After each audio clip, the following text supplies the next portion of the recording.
And now, a couple of words about our speaker. Chet Kerr and his wife, Heather Thomas, have lived in Irvington for over 23 years.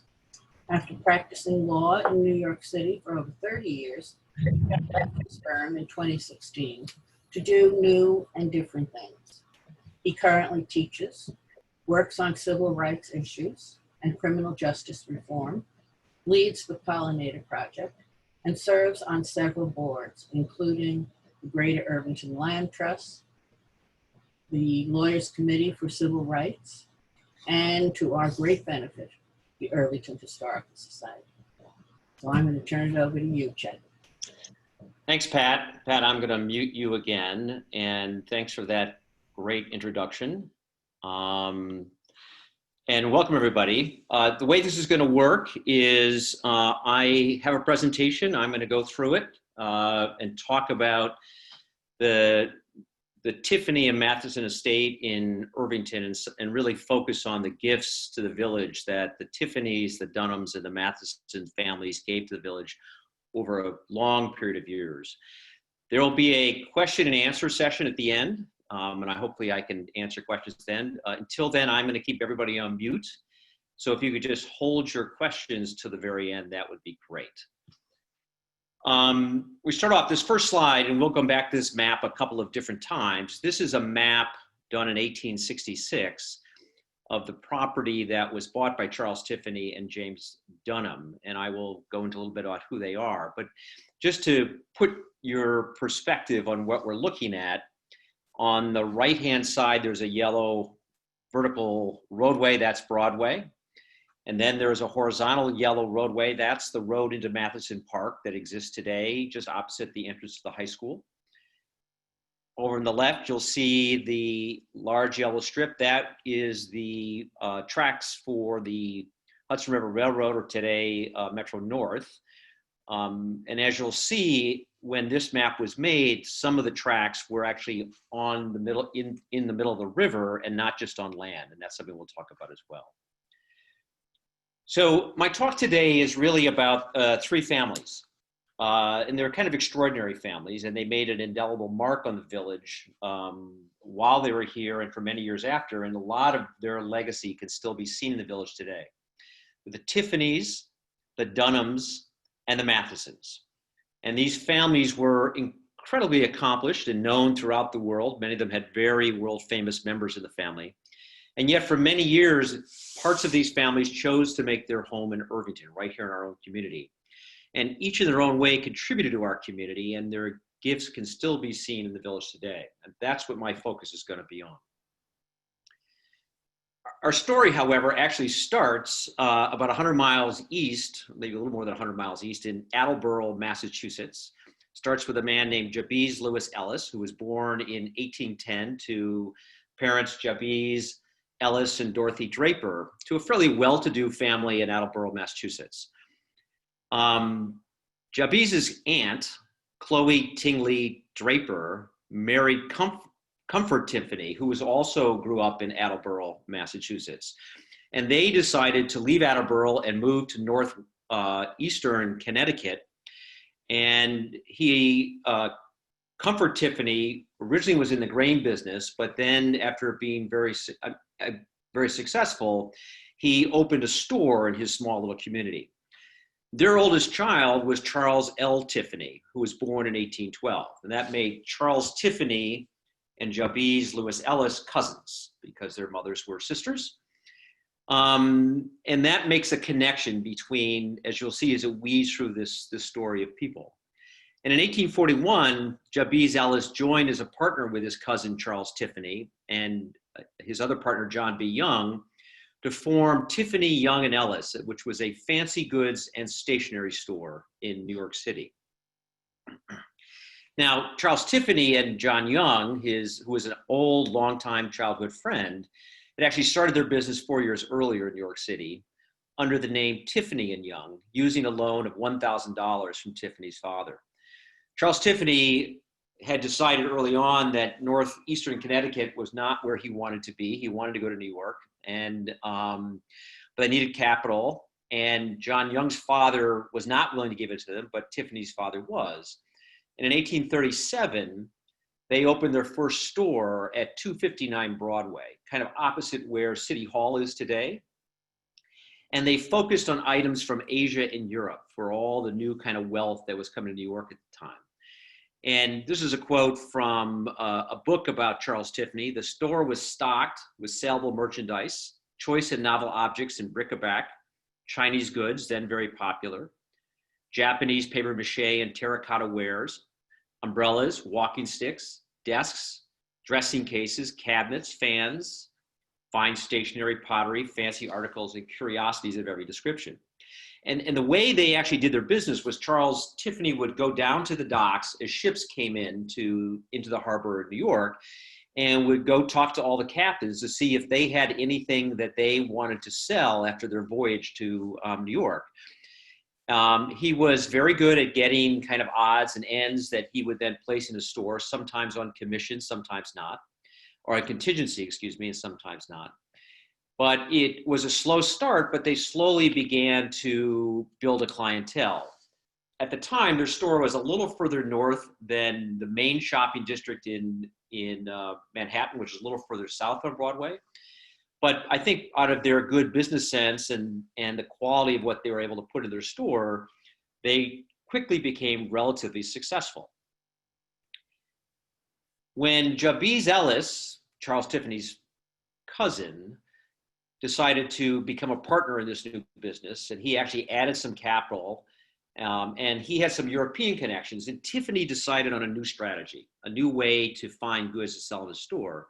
Instead of just going down to the docks and finding captains and taking what he could find coming off the boats, he was going to travel to Europe and build relationships directly within the old European jewelry markets, which was basically the aristocracy in Europe at the time. And over the next several years, Tiffany's partner, John Young, would travel to Europe every year. He would purchase high quality jewelry from the old aristocratic members of society in England, Italy, and France, and then bring those jewels back to New York for sale in the Tiffany store. Charles Tiffany also took a different approach to how he looked at things in his store, and he actually put prices on everything, which was a very new and innovative way of doing it, because it used to be you'd walk into a store, you'd have to barter for everything. But he put prices on them and stood behind those prices, and the quality of the jewels that he was offering for sale were very good. In 1848, there were political disturbances in Paris, and King Louis Philippe abdicated, and that caused the price of diamonds to fall 50%. And Tiffany and his partners quickly traveled to Paris and purchased large collections of diamonds and other gems for sale in New York. And among the gems they purchased was a group of diamonds and a stomacher, which is one of those things at the front of a vest of a dress that had been worn by Marie Antoinette. And this was really the first time where they kind of made a real inroad into the royalty of Europe. And that began a long series where over the years, they would go and buy jewelry from royalty, bring it back to the United States, and offer it for sale in their store. This is a copy of the first Tiffany catalog, which was published in 1845. You'll see it says Catalog of Useful and Fancy Antiques, imported by Tiffany, Young and Ellis. And it notes it's for sale at fixed prices for cash only, as I said. And almost everything was imported. And when the store began, it had kind of a whole variety of odds and ends. It was starting to move toward more high quality goods and a lot of jewelry that the society people within New York City, the more wealthy society people, were beginning to recognize and beginning to want. And the store continued to become well-known and very successful in New York City. And as the business grew, Tiffany began to manufacture jewelry in the United States and gold jewelry. He also began manufacturing sterling silver pieces using the English standard of sterling silver, which was 925 over 1,000 fine, which is very high quality silver. And some of the things they did, he worked to try and sell unique pieces, trophies, or large bowls or whatever for occasions, celebrations. And the Tiffany company's work was of extremely high quality. And in the coming years, would be seen as some of the best in the world. Now, with the expanded growth of the business, some changes came in 1853. Charles Tiffany's boyhood friend and partner, John Young, inherited a lot of money and decided to retire. And then Jabez Ellis, who was older, also decided to retire. And Tiffany changed the name of the firm just to Tiffany and Co. And this is a picture of Charles Tiffany at age 41, which was in 1853, at the time where he embarked and made up his own company of just Tiffany and Co. Now, for those of you who are at our presentation we did about a month ago, you know that at this same time, in the late 1840s, early 1850s, there was transformations going along the Hudson River that had a big impact on the community today we know of as Irvington. And specifically in 1846, New York State passed an act to authorize the construction of a railroad from New York to Albany up the east side of the Hudson River. And this had been a long time in planning. It was by no means clear it was going to be successful.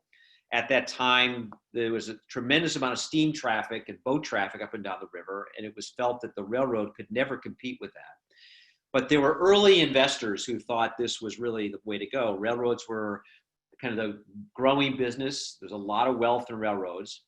And one of the first investors was a man named Fortune White, who in 1845 purchased the northern section of the old Dutcher farm, which was just to the north of today's Main Street in today's Irvington. William Dutcher had been a farmer that had purchased his farm, about 245 acres, right after the Revolutionary War. He, in 1817, had sold the southern half of that farm to Justice Dearman, and that southern part of the farm was where the central part of Irvington came today. And then Fortune White, in 1845, purchased the northern section of the farm. Now, I'm not so sure Fortune White was really that interested in farming. I think he was really more interested in positioning himself to convince all the local landowners to sell their property, or at least a strip of property along the Hudson River, so they could build a track bed for this new train. And that those right-of-ways and the construction of the track bed began in from New York City to Beacon in July of 1847. And this is just at the time in New York City that Tiffany's store was kind of coming into its own. And then after convincing his neighbors to sell their land for the track bed along the river in 1849, White sold his farm, and he sold it to Jabez Ellis, who was Charles Tiffany's cousin and business partner. And that made the connection up along the Hudson River to the folks that are in our story. Now, Jabez Ellis had really a very unsuccessful try to become a country gentleman farmer. At this time, the new wealth in New York City was looking at the Hudson River Valley as their kind of place to buy large summer estates and move up there with their families for the summer, largely to escape the city, where there are often cholera epidemics and malaria epidemics, yellow fever epidemics during the summer in the city. And so they were buying up these large farms, and I think Jabez Ellis, that was his plan as well. But he quickly ran into money problems, and by the mid-1850s, he was facing substantial financial problems.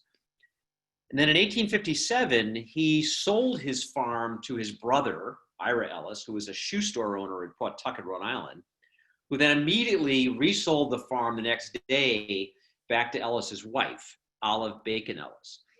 And this process of moving and selling through intermediaries large pieces of property to spouses, often wives, was a very common practice at the time.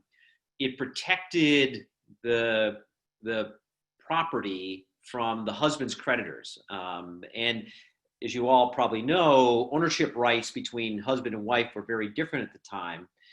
But if a wife owned something in her own name, husband's creditors couldn't get at it. So I think, although I'm not entirely sure, but I believe this was an effort to protect this large piece of property from Ellis's creditors.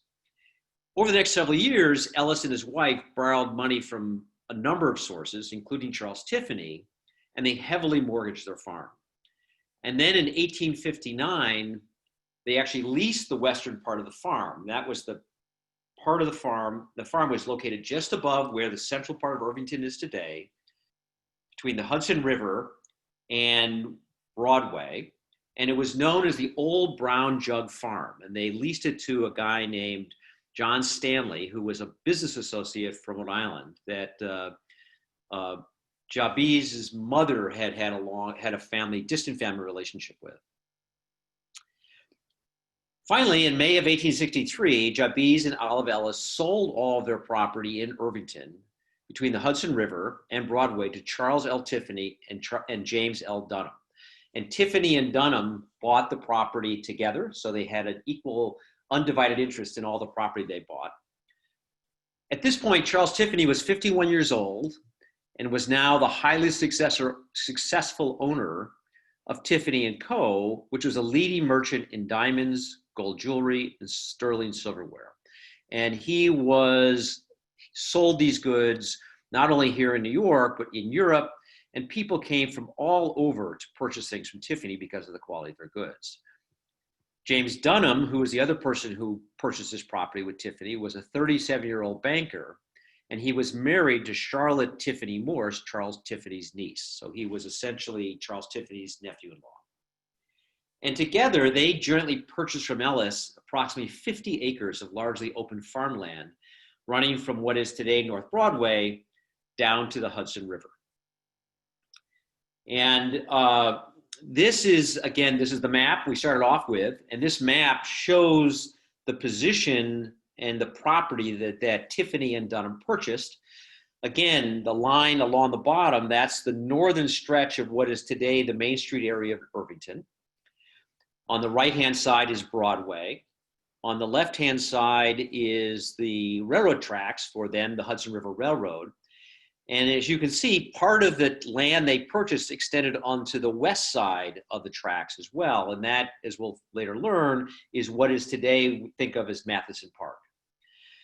And again, what's interesting is that at the time this land was purchased in 1863, and this map was actually done in 1866, at the northern part, the railroad was actually out, the railroad tracks were out in the river, and there was actually a dock between the railroad tracks and the landfall on the upland that Tiffany and Dunham owned.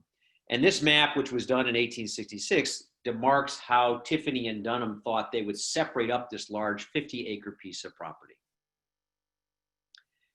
Now, the Tiffany family in 1863, it was Charles Tiffany and his wife, Harriet Olivia Avery Young. She was actually the sister of his ex-partner, John D. Young. And they had 4 children when they bought their estate in Irvington. They had actually had 2 other children, but who had both died very young. But in 1863, their children were Anne Olivia Tiffany, who was born in 1844, who was then 19 years old. And she didn't stay in Irvington very long. She married in 1871 and moved to Connecticut. Then their son, Louis Comfort Tiffany, who was born in 1848. And at this time, when they purchased the property, he was at a military academy in New Jersey and graduated a couple years later. Their daughter, Louise Harriet Tiffany, who was born in 1856, and she never married and continued to live with her parents for many, many years in New York City. And then their youngest son, who was only 3 years old, was Burnett Young Tiffany, who was born in 1860. And it turned out he turned out to be the black sheep of the family, just as an aside. He was very spoiled, grew up in a very privileged home, never worked very much. And when near the end of Charles Tiffany's life, Tiffany had provided a will for all of his children to get a substantial amount of wealth. And he prepared a codicil right at the end, which came out after he died, in which he cut Burnett Young Tiffany out of that and basically gave him a very modest income and said that he just didn't trust him and thought that he was not handling himself very well. Charles Tiffany was a very strict, disciplinary, a very focused kind of guy, and Burnett didn't fit the bill. And it turned out that he ended up having a number of creditors go after him, and after Tiffany's estate, trying to pry money out of Tiffany's estate without much success. Now, the Dunham family, again, the other family that purchased this property with Charles Tiffany in 1863, James Lawrence Dunham and his wife, Charlotte Tiffany Morse, purchased this property for all the members of James's immediate family. His father was Edward Wood Dunham. In 1863, he was 69 years old, a co-founder and first president of the Corn Exchange Bank, and he was a close associate of David Dow's. And most of you probably know, David Dow's was a very, very successful grain merchant who also lived in Irvington, right essentially at the end of what is today Dow's Lane. And Edward Wood Dunham and David Dow's were close business associates.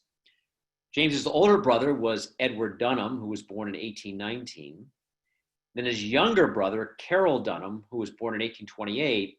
And as we'll hear, he became one of the leading homeopathic physicians of his time and became world famous.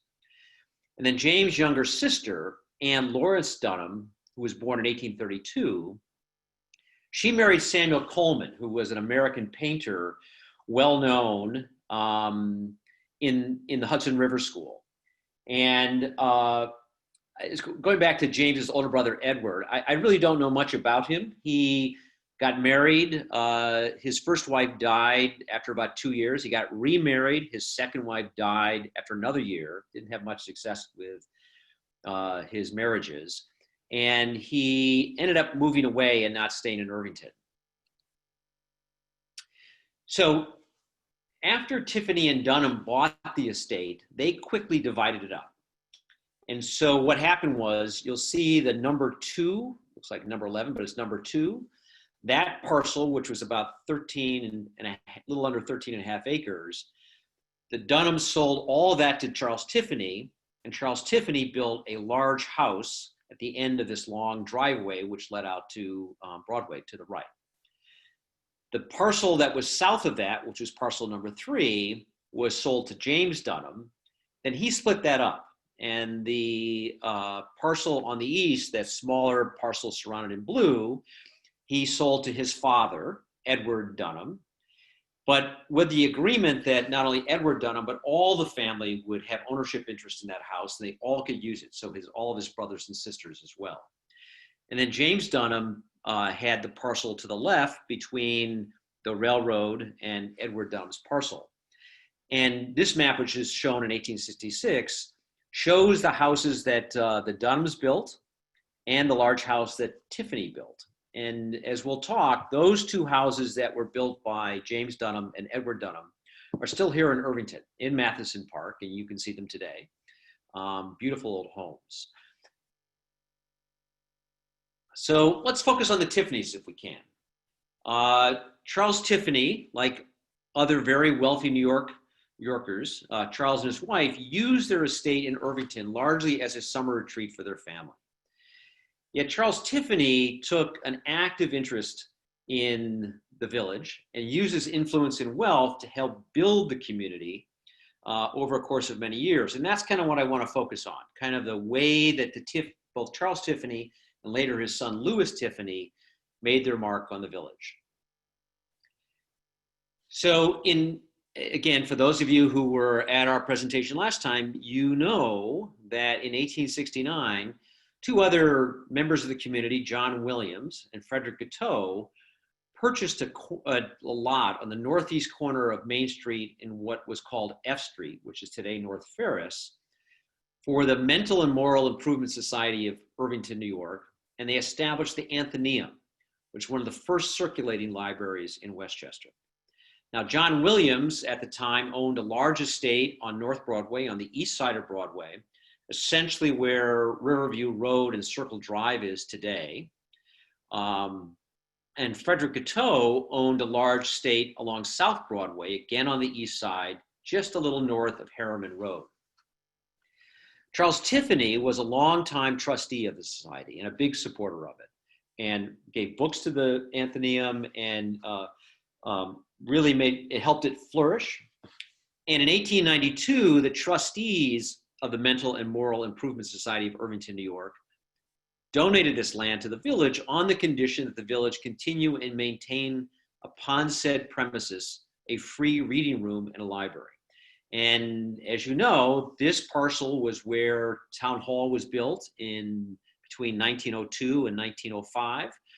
And based on this obligation the village took on to the Mental and Moral Improvement Society of Irvington, when they built Town Hall, they built a reading room, which today is called the Tiffany Reading Room.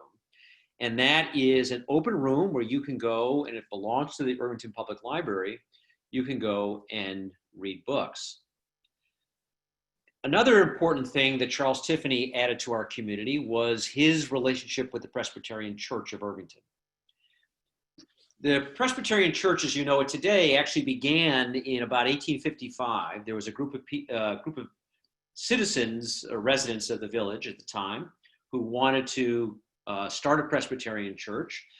It was actually started on property right off Main Street for the first couple of years, but it was then recognized by the Synod in Westchester, and they formed what was called the Second Presbyterian Church of Greenburgh. And initially, it was located on a strip of property on the east side of Irvington, where Immaculate Conception is right now, the southern part of that property. There's a very old house built in 1853, which is the manse for Immaculate Conception. That was actually part of the Presbyterian Church, and the church sanctuary was next to that. And that it was there for about 2 or 3 or 4 years. But in 1867, Charles Tiffany and Edward W. Dunham, who was the father of James Dunham, sold part of their estate along Broadway to the Presbyterian Church for a new sanctuary. And this is a map done in 1867. And you'll see on the right-hand side, that is Broadway. And the left, that's the old Croton Aqueduct. And the road that says entrance to lands of Tiffany above, that's what is the road today that goes into Matthiessen Park. And that was the lot that was sold to the Second Presbyterian Church of Greenburgh, on which they were going to build a new sanctuary. And in fact, Charles Tiffany and Cyrus Field, Jay Gould, and George Morgan, who were all well-known members of the community, contributed $53,000 to cover the cost of building this new church sanctuary.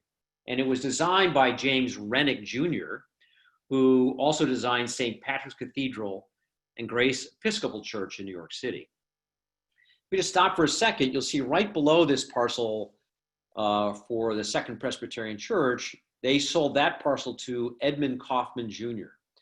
Now, Edmund Kaufman's father had been a land speculator and developer right around late 1840s, early 1850s, and had bought a lot of property up by where Sunnyside and Broadway intersect and sold it off to create some very large estates. His son, Edmund Kaufman Jr., was a lawyer, and he purchased this property. He knew Tiffany very well and actually represented Tiffany in some litigation. That property he ultimately sold to William McVicker, who was John McVicker's son, and who was the pastor for the St. Barnabas Church, and that is now part of the property for St. Barnabas Church in Irvington. So I want to talk a moment about Louis Comfort Tiffany, and who kind of also found his own connections to Irvington. As I said, in 1863, when Charles Tiffany, his father, purchased this estate in Irvington, Louis was in military school, a military academy in New Jersey. He had gone to a couple different schools, was not a very good student, was not very interested in it. And his father, who was a strict disciplinarian, had sent him off to military school with the hope that that would kind of straighten him out. He hated it. He did not want to be at military school. But he finally graduated in 1865, and his father had hoped that he would follow him into Tiffany & Co. into the business and ultimately take over the business. But he had no interest in joining his father's business, and instead wanted to become an artist. That was really where his love was. And so instead, he enrolled in the National Academy of Design in New York. And over the next several years, he spent a substantial amount of time during the summers in Irvington studying painting under Samuel Coleman, who, as I said before, was married to Anne Lawrence Dunham, and who Anne and Samuel Coleman were living in Irvington at one of those two houses that the Dunhams had built in the southern part of the estate. Samuel Coleman had kind of come into his fore in the 1850s, as I said, as a painter in the Hudson River School. And when he lived in Irvington for several years, spent a lot of time painting here. And the painting on the upper right is called Hudson River from Irvington. It was painted in 1867. And that painting was actually done from the front lawn of what was Strawberry Fields, and which was the John Williams Estate on the east side of Broadway. Strawberry Fields is a mansion that is still here in Irvington today, and you can't really stand on its front yard and see this vast expanse as you could back then, but it's a beautiful location, and it reflected much of the same kind of texture and design of a lot of other Hudson River School painters at the time. And the painting at the left is another Samuel Coleman scene called Scene at Irvington on Hudson from 1866. Samuel Coleman, beyond painting in oils, also painted a lot in watercolors. And that was something that he taught Tiffany, Louis Tiffany. And that became a really important part of Louis Tiffany's own development as an artist as well. And so Louis Tiffany spent a lot of time in Irvington, just walking the fields and painting and drawing. And this is a quote from a preface to a catalog for the Seattle Art Museum written by Michael John Burlingham, who was the great-great-grandson of Louis Tiffany. And it's from the lush blooms of wisteria that frame the view from the piazza of Tiffany Hall to a dragonfly alighting on a dandelion seed ball in the fields below. Louis absorbed the profound sense of the organic that became his leitmotif in glass and every other medium he tackled. And the painting on the left is a painting done by Tiffany, and I'm not exactly sure whether it was 1867 or 1868 or 1869. The word at the time was Tiffany was a so-so painter, but he really developed his sense of color and thinking about taking art in a lot of different directions, which ultimately led him to do what he did in moving into glass and interior design and the like.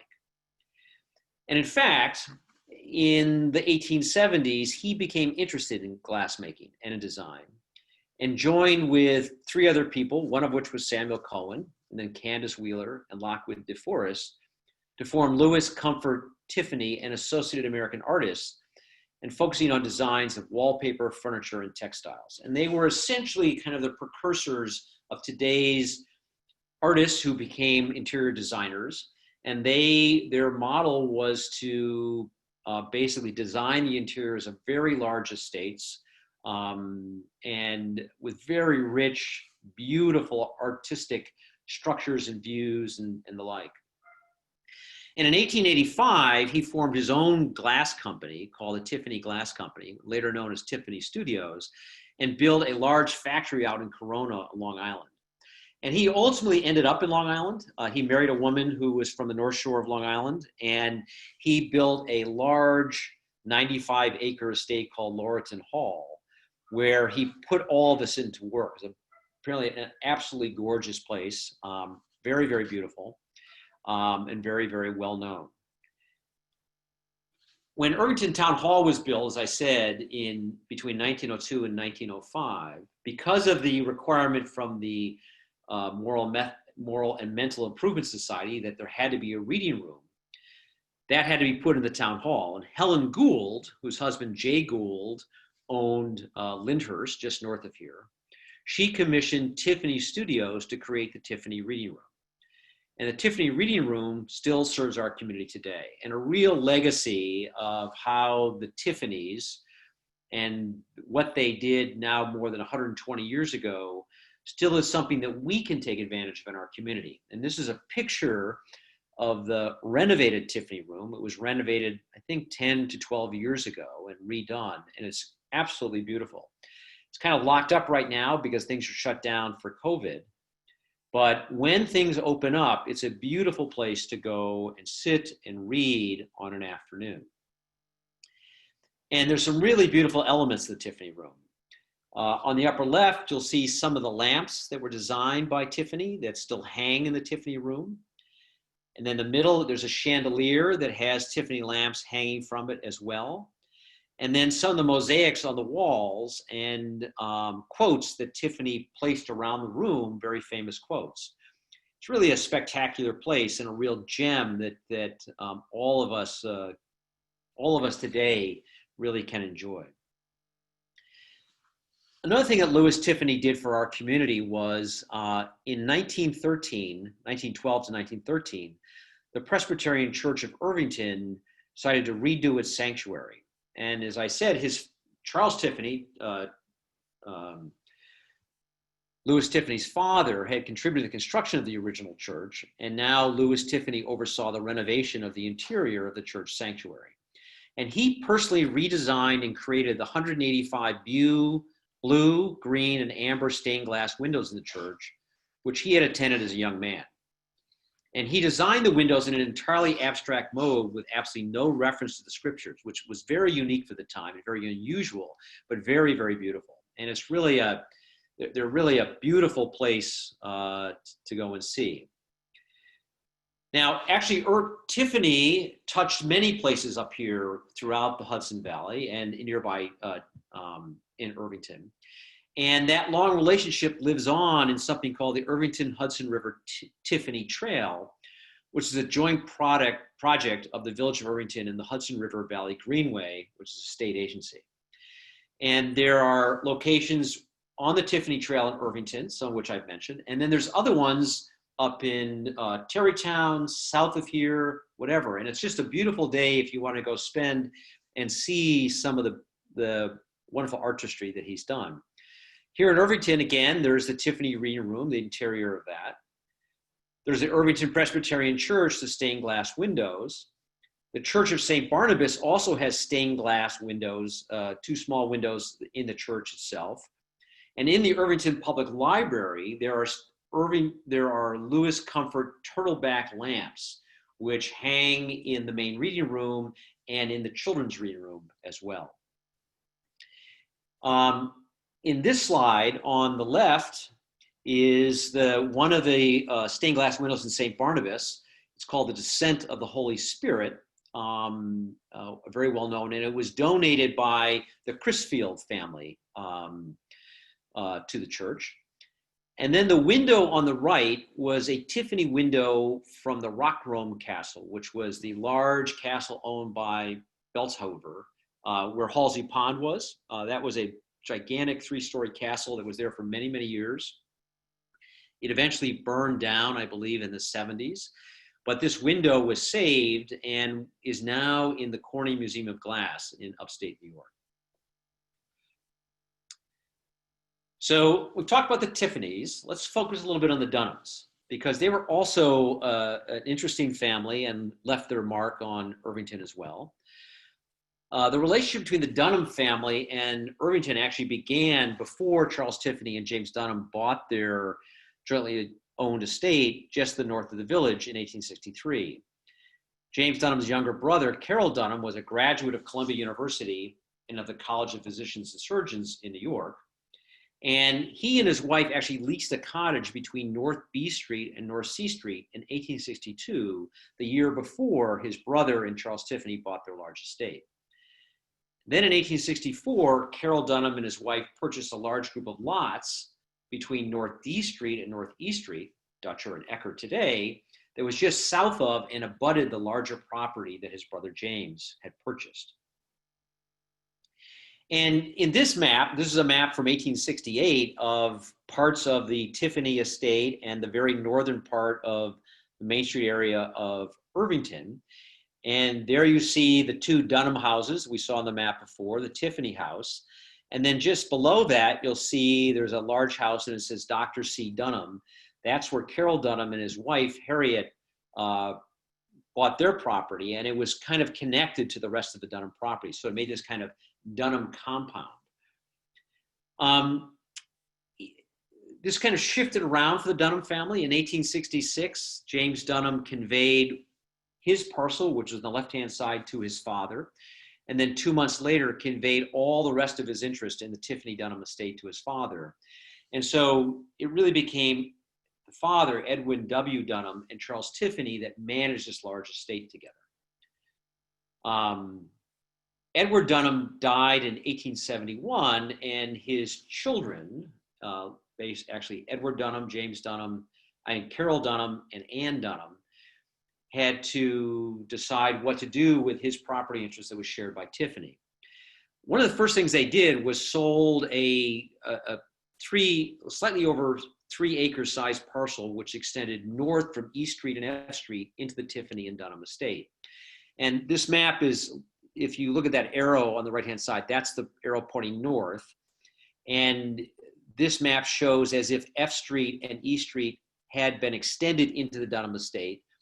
The road, the entrance road on the left, that's Matthiessen Road. So this is as if what had been the small lots in the village extended up. And this turned out to be a big dispute between the Tiffanys and the Dunhams, because Tiffany had actually hired a broker to buy this parcel from the Dunham estate. But the broker, according to Tiffany, the broker screwed him by selling it at a lower price to a family called the Bowermans. And Tiffany claimed the broker had done that because the Bowermans were going to separate it into these smaller lots, basically extend the Main Street area up into the Tiffany estate. And this broker is going to make a lot of money out of all that. Tiffany ultimately settled with Bowerman and purchased this back, and these set of lots were never developed. But it caused a bit of a schism between the Dunham and the Tiffany families at the time.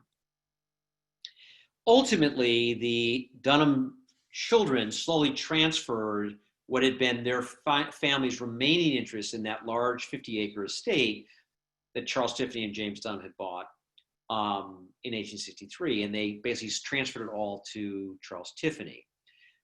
Tiffany also purchased land going out into the Hudson through a series of actions by the Land Patent Office in New York. At the time, New York State was selling property underwater out into the Hudson River with the goal of allowing adjacent landowners to build docks and increase commerce.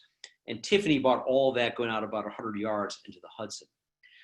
And from that point forward, Charles Tiffany and his family continued to use their estate, about a 50-acre estate, as a summer retreat until Tiffany's death in 1902.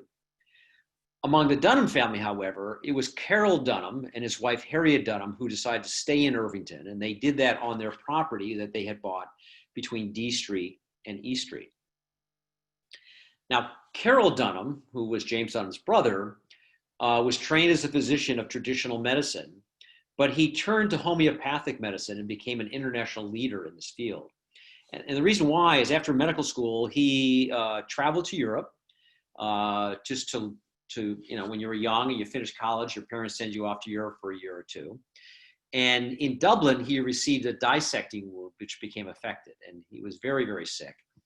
And he was treated with the aid of homeopathy by taking lacheus, which is the venom of the Bushmaster snake. And he was cured, and he thought this was a miraculous cure.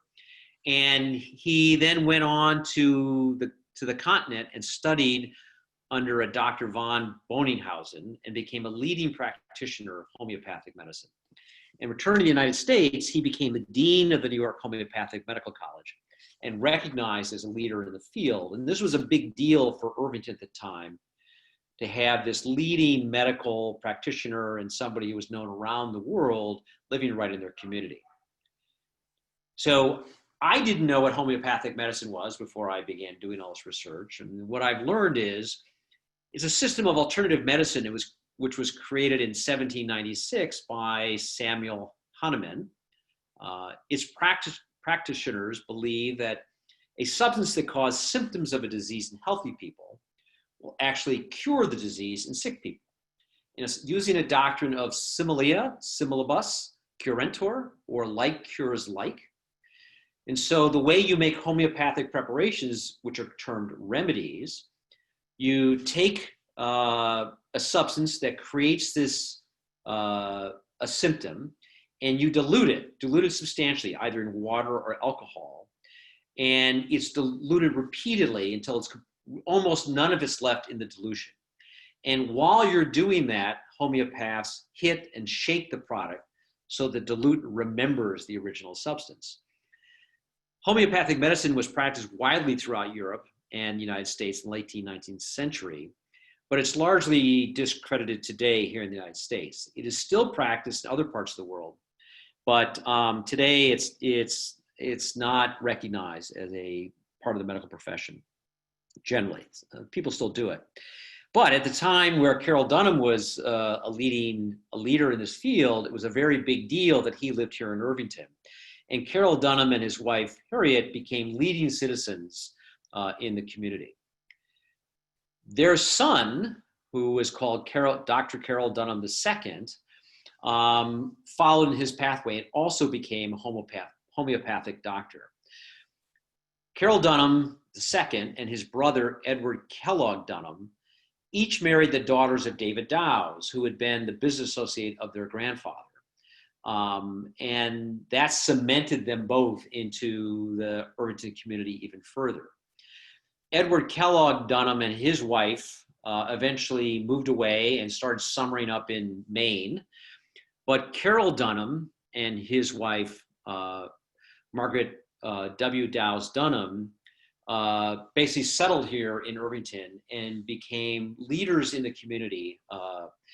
And in 1889, they purchased Hillside, which is a part of the old Barney Estate along South Broadway, which is a large estate on the west side of South Broadway, just below Main Street. And this is a picture of their Hillside mansion. And this, if you recognize it, was served as the headquarters of the Foundation for Economic Education, Inc. for many, many years in South Broadway. And for those of you in the community now, you know that that large house was torn down 2 years ago, and this property is now being converted into very luxurious condominiums. That long driveway that goes off South Broadway, just as you're going down to Harriman, that leads up to this, where this house was.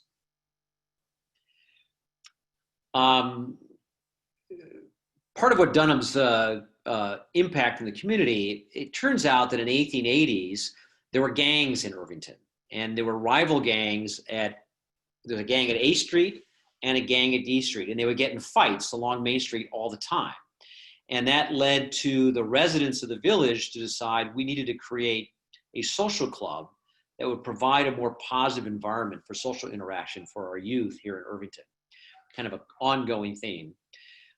So after forming in a blacksmith shop in North Dearman, this new club, which was called the Irvington Pastime Club, quickly became the social center of the community. And this is the green is from the Constitution of the Pastime Club. The object of this club shall be to promote social intercourse among its members, to provide them with the conveniences of a clubhouse, and to afford them opportunities for intellectual and physical improvement. Now, membership in the club was limited to white male persons of the age of 18 years and upwards. And this club continued to operate in Irvington for more than 60 years, into the period after World War II. Now, the Dunhams were long supporters of the Irvington Pastime Club, and Carol Dunham and Margaret Dunham, after they had purchased Hillside, they had to dispose of what had been their parents' property between D and E Street. And they sold some of it, but they leased part of the property at 31 North Ecker Street to the Irvington Pastime Club as the clubhouse. And this picture on the left is from 1891. It's the first members of the Pastime Club at the time. And the picture on the right is the front of what was the clubhouse on North Ecker Street. And in that clubhouse, in the basement, there was a bowling alley that was built. And this became kind of a center of social activities in Irvington for many years. This house is still here in Irvington on North Ecker Street. This is how the house looks today. I actually don't know who owns it, but it's still there. And this was where the headquarters of Pastime Club was. So as I said, Carol Dunham and his wife, Margaret W. Dowes Dunham, were acclaimed leaders in the Irvington community for over 30 years and really contributed back in many, many ways. Dr. Dunham served on the Board of Education for many years. He was on and sometimes ran the Sewer Commission for many years at a time where the community was building sewers all throughout the community. It was a very, very big deal. Mrs. Dunham ran the Westchester Children's Association for many years, which was a philanthropic organization providing support for wayward kids that came from broken families. And it gave them housing and education and was an important part of the philanthropic community throughout the county. Apparently, Dr. Dunham was a gifted pianist, and he would constantly lead sing-alongs and songs either at his house or at various events around the community. He's very famous for holding concerts and dances. And during World War I, he ran the War Savings Program in Irvington, and they turned their home at Hillside into a hospital ready for governmental use. When Dr. Dunham passed away in 1922, there were several tributes published in the local paper describing him as Irvington's most valuable citizen and describing his deaths as a direct blow to the community. And while his wife, Margaret W. Dowes Dunham, moved away down to New York City in 1923, she would come back up to Westchester on a very often basis to work with the Westchester Children's Association, but also to kind of reconnect with the community. And again, it's just a reflection of that connection from when his uncle, James Dunham, had purchased this property with Charles Tiffany in 1863, running for the next basically almost 60 years, while the Dunham family continued to have a big influence on our family. So we've talked about the Tiffanys, we've talked about the Dunhams. Let's talk a little bit about the Mathiessens and the Mathiessens in Irvington. And I'm going back to the original map that shows from 1866, which shows the property purchased by Tiffany and Dunham. And in the north part of that, you'll see it says the lands of John Duncan. And that parcel there was an 18-acre parcel that extended from the Hudson River out to Broadway.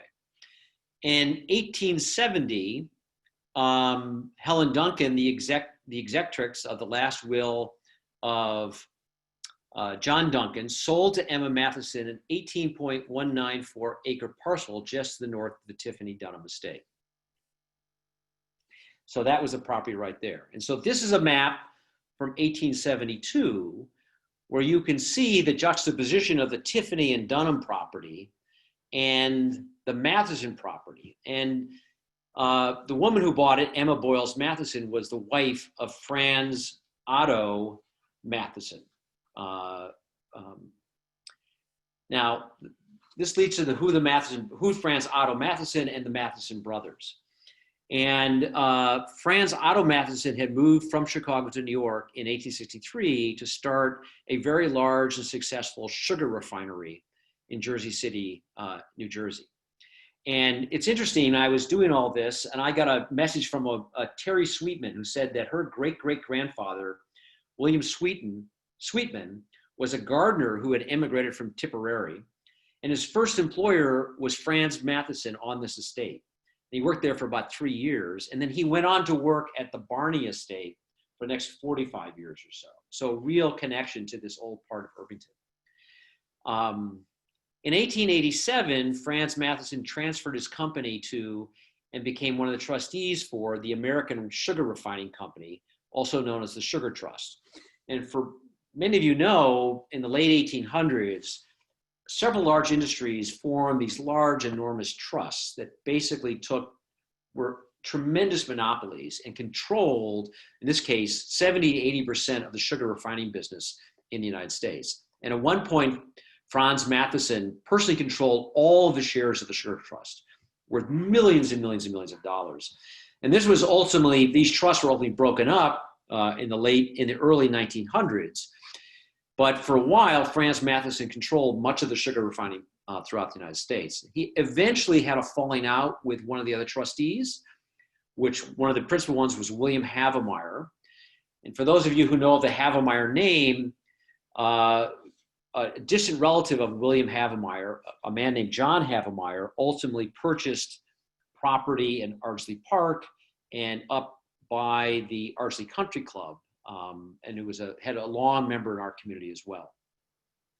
Now, Emma and Franz Matthiessen had a young son who died as an infant. And then they had a daughter who died in Italy at the age of 20, just before she was supposed to get married. And kind of a very sad story. Their daughter, Helen Matthiessen, turned 18. And again, your parents decided to take you to Europe for a year just to introduce you to society. And they went over there, and when they got to Rome, she met a Prince Borghese, who was this very dashing Italian prince. And she fell in love with him. He wanted to get married to her. And Franz Matthiessen was very concerned that he was a gold digger and just trying to get at their money. And so he said, I'm not going to allow you to get married right now, but we're going to go to Paris. And if you come to Paris, I'll let you meet with my daughter again. So they went to Paris. And while in Paris, Helen Matthiessen got appendicitis and died of acute appendicitis. And the reason I said it was a real tragedy for Emma and Franz Matthiessen, and they no longer had any children. And so they ultimately saw their nephews, who we'll talk about in a minute, as kind of their children. And when they came back to Irvington, Helen was buried up in Sleepy Hollow. It was a very big, solemn occasion here in Irvington for Franz Mathiessen's young, beautiful daughter to have died. Now, the other two Matthiessen brothers, one was Arid Adolf Matthiessen, and the other one was Frederick William Matthiessen.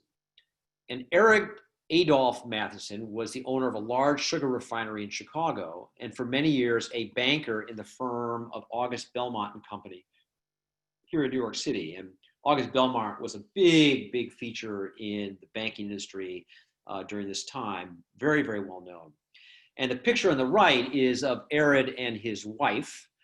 And then the picture in the bottom left is Frederick William Matthiessen, who with his partner basically developed the zinc industry in the United States. And he later established the Western Clock Company both brothers were incredibly successful, incredibly wealthy, and moved between New York and Chicago on a regular basis. Now, Arid had a son named Conrad Henry Matthiessen, and Frederick had a daughter named Etta Wilhelm Matthiessen, and they married in 1888. They're obviously cousins, but they married at the time. And for many years, Conrad H. Matthiessen was the president of the Chicago Sugar Refining Company and the Glucose Sugar Refining Company in Chicago, and of the Corn Products Refining Company in Jersey City, New Jersey. Very, very successful, incredibly wealthy, in large part because, again, much of the sugar refining business was essentially a trust at the time. And Conrad and Etta had three sons who are relevant to what happened here in Irvington going forward. Ralph Henry Matthiessen, Conrad Henry Matthiessen Jr., and Arid A. Matthiessen, all of whom went to Yale and graduates of Yale University. And this on the right, the left, is a picture of the father, Conrad H. Matthiessen, at a younger age. So after the death of Charles Tiffany in 1902, Conrad and Ada Matthiessen purchased all of the real estate at Irvington, Westchester that had been owned at the time of his death by Charles Tiffany between the Albany Post Road and Hudson River. So essentially, they came in and bought what was a 50-acre estate that had been owned by the Tiffany family, because the Tiffanys had taken over all the Dunham interests. And that included land on both sides of a railroad track, including the land underwater extending out to the Hudson. And several months later, Franz and Emma Matthiessen, who was the uncle of Conrad and Etta, sold their 18 acres of property in Irvington, which was just to the north of the old Tiffany estate, also to their nephew, Conrad H. Matthiessen. And as the result of this,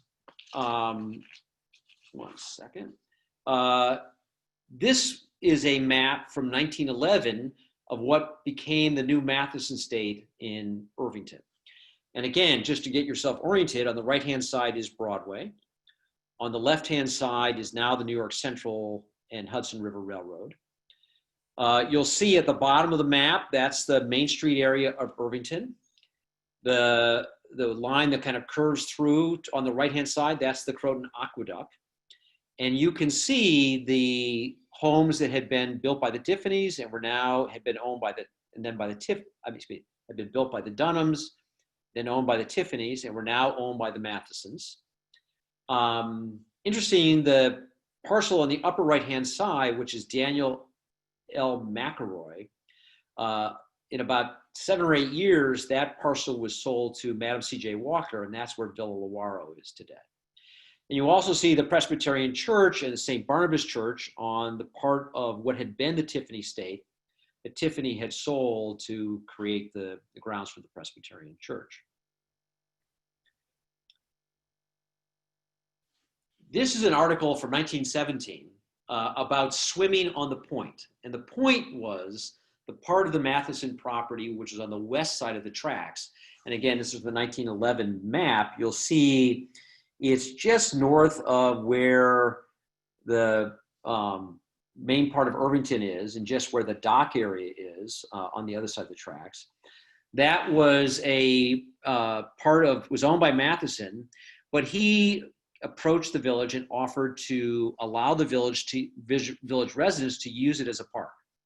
And in fact, it had been used as a park for many years, possibly by Tiffany, and when Matthiessen first purchased the property in 1902. But there had been a substantial vandalism on the property, and so for a number of years, Matthiessen has said he was not going to allow people out there. But in 1917, he said he'd be willing to reopen it for community use. And in response, the village created a civic league of local citizens who went in and helped build beach houses, changing rooms, and to use as a beach going forward. And this was really important because there was no access to the river that was not an industrial site or purely private property far to the south and far to the north. So this allowed Irvington to have a very unique place along the river for residents and non-residents to come and swim in the river and cool off in the summer heat. And these are a series of articles in the Irvington Gazette between 1917 and 1920, talking about the fact that there were improvements made in the park. It was one of the most beautiful places along the river. It was incredibly well patronized in hot days. In fact, on these kinds of days, there'd be hundreds and hundreds of people in the park, many of them swimming, many just using it as a picnic grounds. And it was incredibly well used part of the village, both from East Irvington and from all over Irvington itself. And in June of 1922, Ralph Matthiessen, who was Conrad Mathiessen's son, finally offered to the village to kind of formalize this relationship and offered to lease the use of Matthiessen Park as a recreational ground to the village. And in July of 1922, the village entered into that lease, agreeing that the property could only be used as a public park with properly regulated bathing and other water rights. And so from then on, from 1922 to the mid-40s, the Mathiessens would renew this lease every year and basically give this beautiful amenity to the village and village residents to use during the summer. During the 20s, Conrad and Etta Matthiessen transferred their estate to their sons. First, they sold much of the property that had been the Tiffany property to their son, Ralph Matthiessen. And he, in turn, split it up with his brother, Aaron Matthiessen. And then Conrad and Etta Matthiessen transferred what had been the northern part, that 18-acre on the north, to their other son, Conrad H. Matthiessen Jr. Conrad H. Matthiessen Jr., however, sold his estate back to his other brothers and moved to California in the late 20s. And according to family lore, Conrad and Etta had a very unhappy marriage. And it was a famous story that Conrad had his wife followed by Pinkerton for years without any real reason. He just wanted to have her followed to check up on her. And so she would, in the society pages, would constantly be that she would stop and ask the Pinkerton detective following her whether he needed tea or whatever. It was kind of a running joke in society in New York. And it kind of reflected who Conrad was. According to when he died at his funeral, his grandson said that his funeral was an occasion of quiet celebration. He was not well liked at all. Now, at this time, Ralph Matthiessen was the founder of General Time Corporation, which was created out of companies that had been created by Frederick Matthiessen, who started West Clock many years ago. It was a very, very successful clock-making company, and he was a very successful businessman. His brother, Aaron Matthiessen, was an architect and lived in Irvington on Fisher's Island in Stamford, Connecticut. Was a successful architect for many, many years. And he was very active in conservation work. He was on the Audubon board for many, many years. And then their other brother, Conrad, who after graduating from Yale in 1916, went to Europe and learned to fly and was a pilot in the Royal Flying Corps in the beginning parts of World War I, and flew for the American Army Corps in World War I. Then after returning to the US, he, as I said, eventually moved to California and worked in manufacturing for many years. That left Ralph and Erin Matthiessen here in Irvington, who slowly divided up between themselves what had been their parents' larger estate. Now, Ralph Matthiessen and Madge, his wife, built this home in what we think of today as Matthiessen Park. And this is a picture and drawings from a 1928 architectural record showing the house and showing the makeup. This house is still in Matthiessen Park. It's still there. It's being lived in today. It's a beautiful, beautiful home.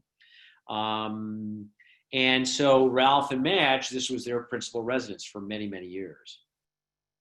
Their brother Arid and his wife Elizabeth, who ultimately took over the northern part of the park, that 18 acres, the northern side, they tore down the old house that had belonged to Franz Matthiessen and built a new house on this 18-acre property, which their mother lived in for many years after she was divorced. This house, and this is a picture of the house, there's a few trees in front of it, but this is probably taken in the early 60s. This house is also still here in Irvington, and it's a gorgeous, big, beautiful house on the northern part of what is today Matthiessen Park. Now, Matthiessen Beach, as I said, became a real important fixture of the community. And during the late 1920s and 30s, hundreds of people would jam the beach in Matthiessen Park to escape the summer heat every summer. And while the beach was sometimes closed because of pollution, the park continued to draw large crowds. And this is an article in the Irvington Gazette from 1939 that it's the most popular spot in the village. And again, the Mathiessens gave it to the village for free under this lease arrangement throughout this entire time period from 1922 up through the end of World War II. Now, Ralph and Madge Matthiessen ultimately moved to Hume, Virginia in 1942, and he went and raised cattle for the next parts of his life. So essentially what had been the Matthiessen estate was fairly empty during World War II. And in early 1945, in this kind of the post-war planning efforts, a proposal was made by several people in the community to how could they use the Matthiessen estate and could it be sold to industry to rejuvenate the economy here in Irvington. And a plan was put together to sell the Matthiessen estate and their large house, which I showed you the picture of, to Seaboard Surety Company, a large insurance company, which would use it as its corporate headquarters.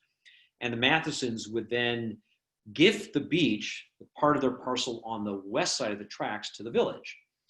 And the village and the Mathiessens agreed this proposal.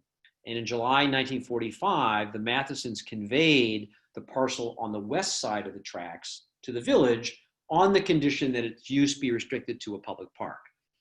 They sold their part of the property between the tracks, between the train and Broadway, to Seaboard Surety Company, which had plans to make that estate into their corporate headquarters. They ultimately chose not to do that. They decided it was not where they wanted to have their corporate headquarters. And in 1947, they sold that parcel of property between the railroad tracks and Broadway to Jane Blondell, who was a very famous Hollywood actress, who at the time was married to Michael Todd. But they got divorced in 2 years, and she sold it, and that sold it off Matthiessen Park, and it was then slowly split into the lots and properties that it is today. This is a map of what Matthiessen Park looks like today from the sky. And again, to get yourself oriented, on the left-hand side, you'll see that strip, that's the train tracks of Metro North. On the right-hand side, you'll see Broadway. On the very south, you'll see the side streets and the small lots of what is a Main Street area of Irvington today. You'll see that in the lower right-hand side, you'll see the Presbyterian Church. You'll see the roof of the church. And then marked in kind of orange is the road that goes into Matthiessen Park. And that's the road that goes into Matthiessen Park, just opposite where the road going to the high school is. If you look in the lower left-hand corner, you can still see the two homes that had been built by the Dunhams and that had been used by the Tiffany family for many years. One of the houses has kind of a white roof, and then to the left of it, the house has gray roof. Those are those two houses that are still here. And just above that, you'll see a house that's got a large open driveway with little patches in the middle. That is what had been Ralph Mathiessen's house, and which is still there. And then further in the north, you'll see a large house with kind of a circular drive and lawns around it. That is the house that was Aaron Mathiessen's house, and is still in Irvington today. And also then just to the left of that, you'll see kind of a gray area. That was the old Matthiessen stables, which are still in use today as a house, another beautiful home up in Matthiessen Park. So it's a, you know, I think most people are familiar with this area, but it's a beautiful part of the village. And, you know, much of it reflects this old history of Tiffany and Dunham and the Mathiessens and their contributions to the village over the many years. Now, Matthiessen Park today, and I talk about Matthiessen Park, I'm talking about what we think of Matthiessen Park on the riverside. When it was dedicated in 1945, over 500 people came to that dedication. It was a very big event in our community. The park we know today, however, is actually much larger than the park that was conveyed 75 years ago. When Ralph Matthiessen conveyed the park, it was only 3 acres in size. And if you look at this map, which is from the tax map, you'll see the white area to the left of the gray, which are the tracks. That is the outline of Matthiessen Park today. But in the bottom right-hand side, within the red lines, that is what the park shape was at the time was given by Ralph Matthiessen. And over the years, there was landfill added to enlarge the park. And this landfill has all kinds of things in it. Has 1877 railroad cars, debris from Yankee Stadium, debris from the Stearns Castle, which had been a big castle on the east side of North Broadway, and debris from the Halsey Castle, which, as I said, had been burned down in the 1970s. In the very northern part of this, when Seaboard Surety Company sold its land to Jane Blondell in 1947, they also sold that northern parcel back to the village to be used also as the village park. And as everybody knows, Matthiessen Park is today still one of the greatest features of our community. And it's a real legacy from these families who left it for us. And this is a map of the planned playground renovation that is going on right now. For those of you who know, Matthiessen Park is closed because it's being rebuilt. And I think, again, subject to what's going on with construction of the pandemic, would be reopened for next year. And a wonderful element of our community and a wonderful place to be.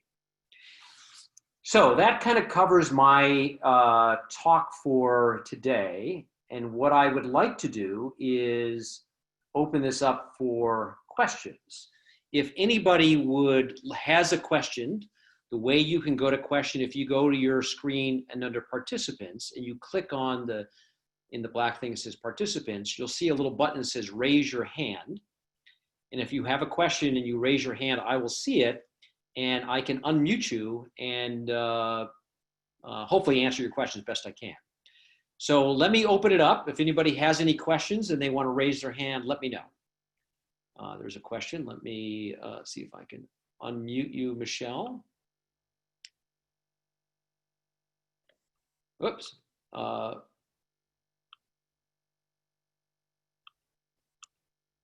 second.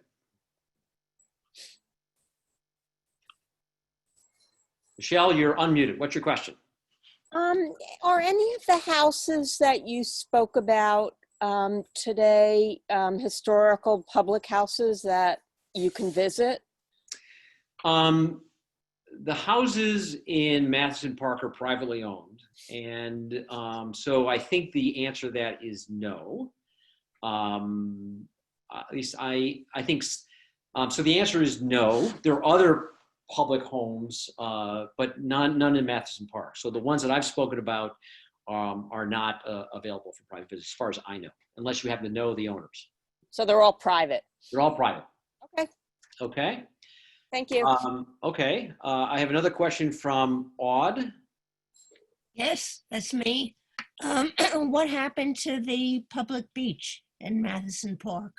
So the public beach, I think in large part because of pollution in the Hudson, the public beach was shut down for many years. And I think, and again, I'm not entirely sure, but I also think there was some safety concerns. Throughout the time Matthiessen Park was being used by the village, in the newspaper articles, you see articles again about people drowning in the river and things like that. So whether it was because of pollution concerns or whether it was pure safety concerns, I think slowly use of the beach has been restricted. As far as I know, that's what I know. Okay. And one more question. Sure. Was Fargo Lane part of all this, the Matthiessen property or the Tiffany property? So Fargo Lane comes off Broadway, and it was actually just to the north of the Matthiessen property, or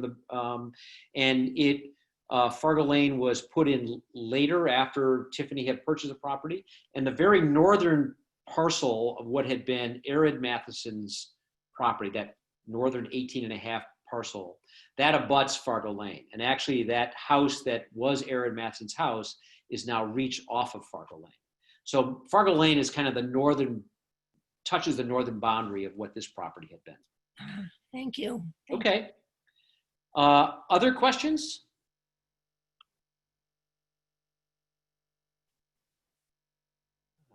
Maybe, oh, there's a question. Hang on.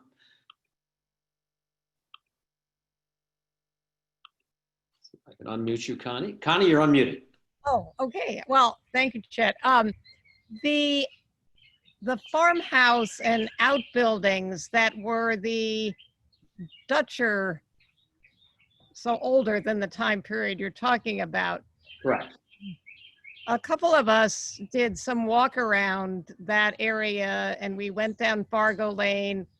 I think Veronica, maybe not Veronica, Pat and others, Ginny Reed were here with one of the descendants of the Dutchers, and an attempt was made to determine of the current houses what might have been the remains, or at least the foundation, of those original Dutcher farm buildings and outhouses.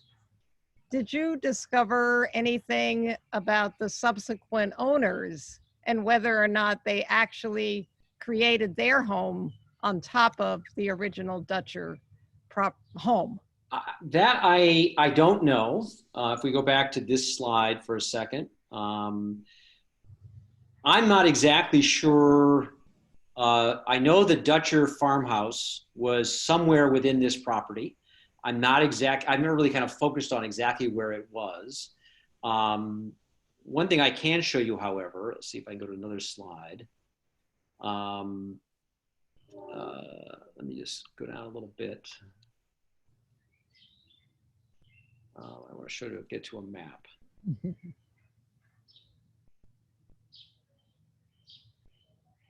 Where when Matthiessen bought the property, right?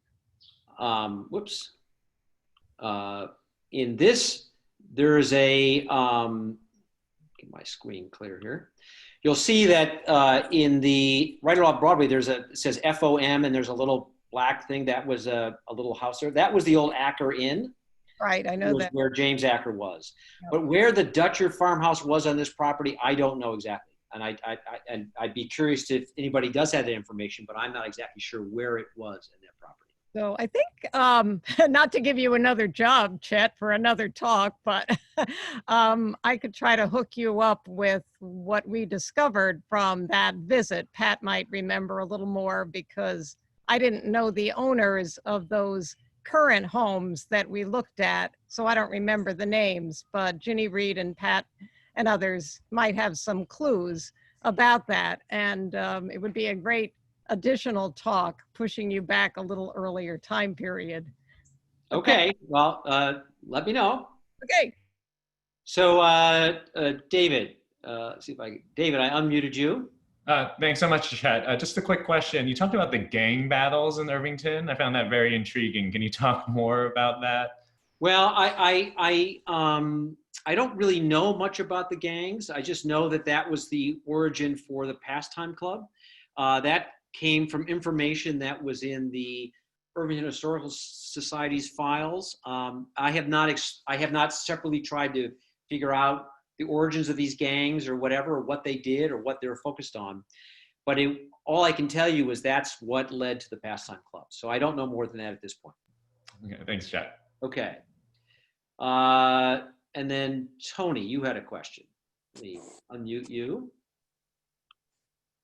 Very, very much. I am not from Irvington. I'm from Connecticut. So thank you for letting this intruder come in and listen to your talk. I knew very little about most of your talk. I found it very clearly presented, beautiful slides, and I just want to say thank you very much. You're welcome. Well, thank you for attending. I very much appreciate it. Chet, Yes. this Go. is Joan. Yes, Can you hear me? I can. Okay, I just was wondering, this was a lovely talk, very, very informative, very, very good. Would it be possible, do you think, for us to take a walking tour around Matthiessen Park? You know, you're talking about all these places, and even though I've lived here for X amount of years, I'm not so oriented with some of the places you were talking about. Did you think that would be possible? Well, I think I'm more than willing to walk around. You know, a lot of this is private property, and so Right, I know that. I don't want to intrude on people and their homes and stuff like that. But I think we could probably walk down some of the streets and from afar talk about what we can see. So I'd be more than pleased to do that with you. So we should try to set that up. Okay. I think we've been going it's 3:30, so I think I'm going to cut it off now. If you have further questions, please feel free to email me and I'll try to answer them as I can. But I just want to thank everybody for attending. One thing I also want to do is tell everybody that we have another talk in about a month, and it's going to be about the Stern property and the fight to save the Irvington Woods, which is what led to one of the most beautiful features here in Irvington, which is the O'Hara Nature Center. And I encourage everybody, if you are interested, to join us for that talk as well. So information will be coming around about that soon.